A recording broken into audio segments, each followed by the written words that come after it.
Here's your wrestling news for April 21st, 2023, and we're starting with WWE, and it's safe to say that this year's Raw after WrestleMania was not well received by fans, with the show being voted the worst post-Mania Raw of all time. Not only did Vince McMahon have his fingers all over the show and made multiple changes, but the show featured no call-ups from NXT, but there was a reason for that.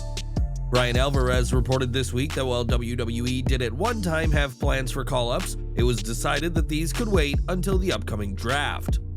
Several names have been brought up backstage as potential call-ups, including Cameron Grimes, who finished his time with NXT last year and who has since been waiting for a storyline to facilitate his main roster call-up.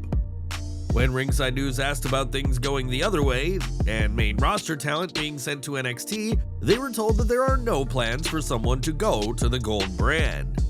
Triple H has promised that this year's draft will be the biggest of all time, with every superstar eligible, and which NXT superstars do you want to see on the main roster? Everyone will be eligible to be picked in the upcoming draft, from lowly jobbers to WWE's most dominant faction in recent history, the Bloodline. When Zero News asked their sources, they were told that the villainous faction are officially a part of the SmackDown roster and will continue to be so after the draft, despite being able to appear on both shows. The news source also mentioned that Cody Rhodes is likely to remain on Raw and that the rematch between him and the Tribal Chief won't be taking place soon. WWE skipped the draft last year, much to the chagrin of some fans, but this year's picks will reportedly be a game changer, and time will tell who ends up on which show after the draft concludes on the May 1st Raw. This week, Elon Musk introduced his latest change to Twitter, which has seen the removal of all verification checkmarks for accounts that the website knows are legitimate. Now the only way to be verified is to pay the $8 fee, something that anybody can do whether they are the person they claim to be or not, in a move that has been considered a gift to scammers. This change has resulted in many wrestlers losing their verified status on the platform, leading to a whole array of responses by fans. Sheamus asked who he has to bro kick to reverse this controversial new policy, while Zelina Vega said that the $8 monthly fee could be put to better use, such as an animal shelter, compared to being given to an already obscenely wealthy man.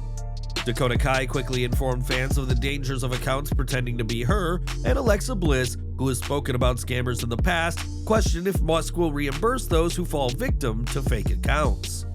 Matt Cardona, in character, questioned why he had lost his checkmark but his wife didn't, saying it was pro-WWE discrimination, and within seconds of that tweet, Green had lost her verified status as well.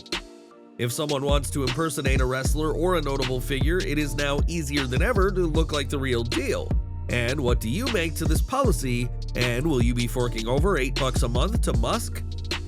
Right now, WWE is preparing for the biggest change in the history of the promotion as Vince McMahon prepares to finalize the deal with Endeavor. In a recent interview, Nick Khan said that there will be at least $50 million in cuts to the company's employees, and while Khan said that the roster won't be affected, that doesn't appear to be true. We've already reported that Lacey Evans and Aaliyah are on the chopping block once the Endeavor deal goes through, and now we know of 3 more names who could be soon out the door. According to sources, Mustafa Ali is one of the names on the list of releases after having his requested release denied in January of 2022.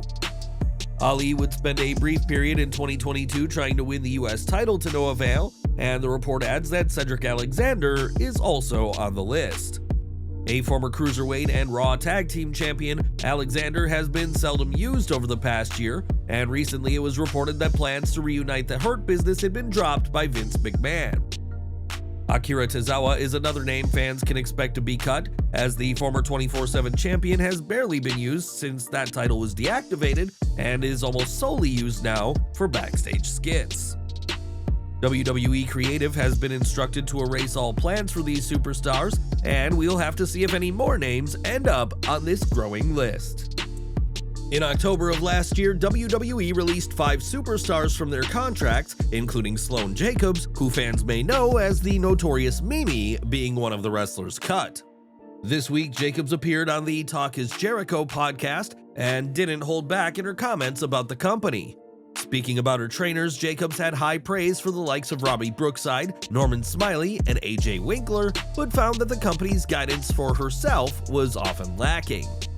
She said that during her time with WWE, she was never given any guidance on what the company wanted changed or not, and said that her release was something of a relief as she got to wrestle again.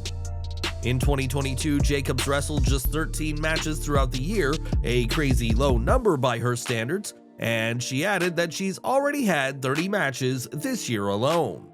At 19 years old, Jacob has years, if not decades, left in the ring, and perhaps could return to WWE one day. And do you think she was given enough in NXT? Sound off in the comments below. Over to AEW, as Komander and Jay White had a barn burner of a match on this week's Dynamite that constantly had the fans on the edge of their seat.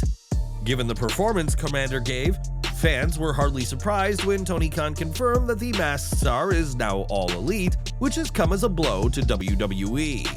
On Wrestling Observer Radio, Dave Meltzer noted that WWE had their eye on Komander for some time and would have likely made an offer had AEW not snatched him up first. Ironically, it was last December that WWE were able to sign Dragon Lee after he appeared for AEW without a contract, and it was reported that at the time, Khan had been working on reaching a deal. Komander's AEW debut wasn't perfect, as there was a spot in the corner on the ropes that clearly didn't go to plan, but what do you make to AEW's newest signing? Let us know in the comments. In WWE, Ted DiBiase Jr. was never afraid to show off his wealth, much like his father, but recently the former Legacy member was caught up in a very real financial scam. In 2022, DiBiase's name came up when the Mississippi Department of Human Services investigated a serious financial scam which saw over $20 million be squandered.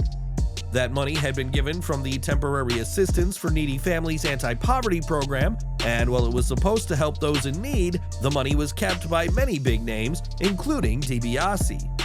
Ted's brother Brett pled guilty last December to the charge of conspiracy to defraud the United States, and now the former World Tag Team Champion is looking at some serious trouble.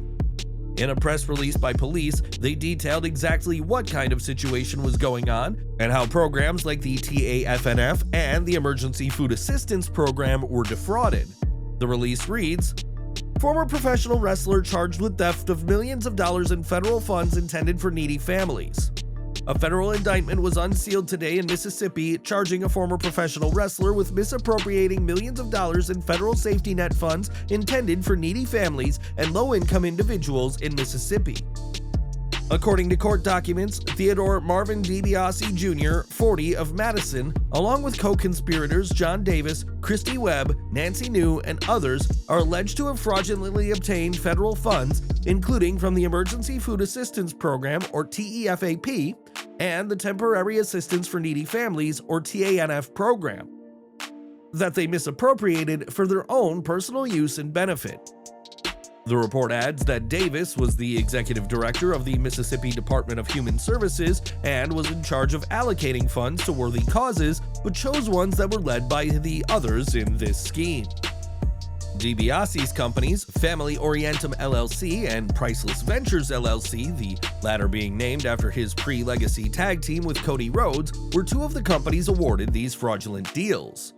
In total, 5 sham contracts were given to DiBiase, and rather than use the funds to help those in need, it is alleged that the former superstar did not come close to providing the services he was paid for. Instead, DiBiase allegedly used these federal funds to buy a vehicle and a boat, and for the down payment on the purchase of a house, among other expenditures.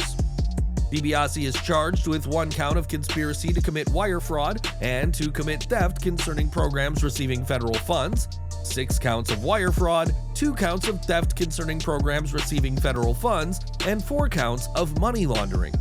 If convicted, he can face a maximum penalty of 5 years in prison for the conspiracy count, a maximum penalty of 20 years in prison for each wire fraud count, and a maximum penalty of 10 years in prison for each count of theft concerning programs receiving federal funds, and for each count of money laundering.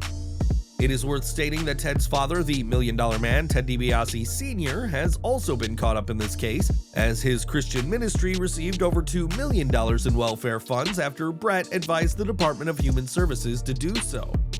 This is a very serious situation for the Dibiase family, with Brett already facing years in prison, and Ted Jr. could soon be behind bars himself. And the family that often spoke about wealth and affluence are in very hot water over their alleged unlawful activity.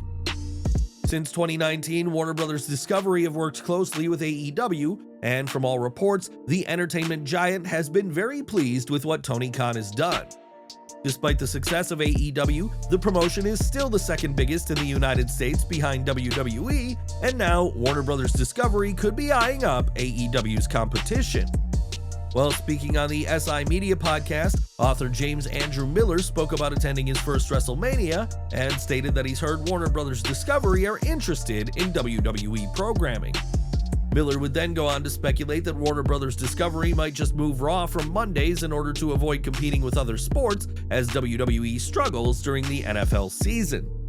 Both WWE and AEW will begin preparations for negotiating new television deals in just a matter of a few months, and while Warner Bros. Discovery will be eager to keep AEW around, perhaps one day they'll add WWE to their collection. And we're ending with Mercedes Mone, who has accomplished a lot both in and out of the ring, and the IWGP Women's Champion is celebrating something huge. On Twitter, Mone informed her followers that when she woke up, she was crying, shocked, and so happy, and needs to get yesterday's date tattooed on her body. This tweet followed on from a previous tweet from the day earlier, in which she said it was the best day of her life, but Mone gave no explanation as to why this is the case. Whatever happened, this situation has put Mercedes in a very good mood, but it'll be up to her as to whether she shares her news with fans.